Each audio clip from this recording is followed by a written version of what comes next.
Hey everybody, Alexandria here. Today I will be talking about the company Apple for our Module 8 discussion. Over the recent years, Apple has been facing several antitrust lawsuits from various companies who are frustrated with how Apple makes it necessary to use the Apple App Store to sell apps to Apple devices.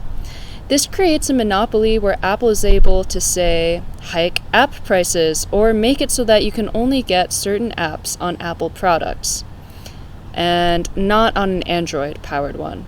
This forces people to buy, in my opinion, overpriced Apple products just so they can have access to certain apps. For instance, Procreate, which people stake a lot of their art careers on, is only available on Apple, so you have to buy a really expensive iPad in order to use it professionally.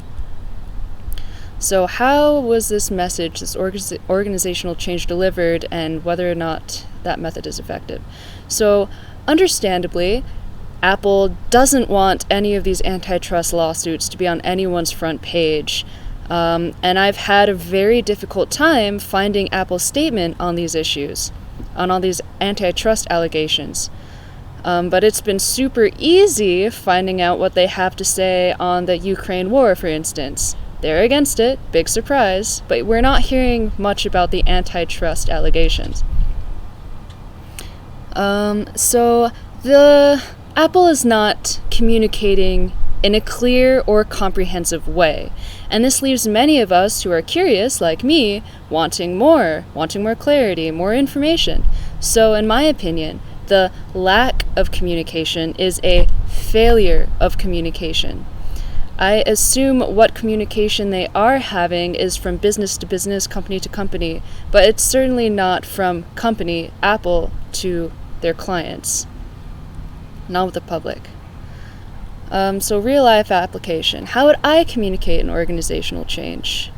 If I were the one communicating an organizational change, I would make absolutely sure that my people, that the company's people, find out about big changes from me and not from a news source. I've heard a lot of stories of people hearing that their company is about to make a lot of layoffs or some other big scandal or big thing going on with the company that they work for from their television and not from their own company. That leaves a certain void and creates a sense of distrust and a lack of communication. So I think that making this a priority, making sure that communicating to your people first is a priority, would impact the company's integrity in a good way.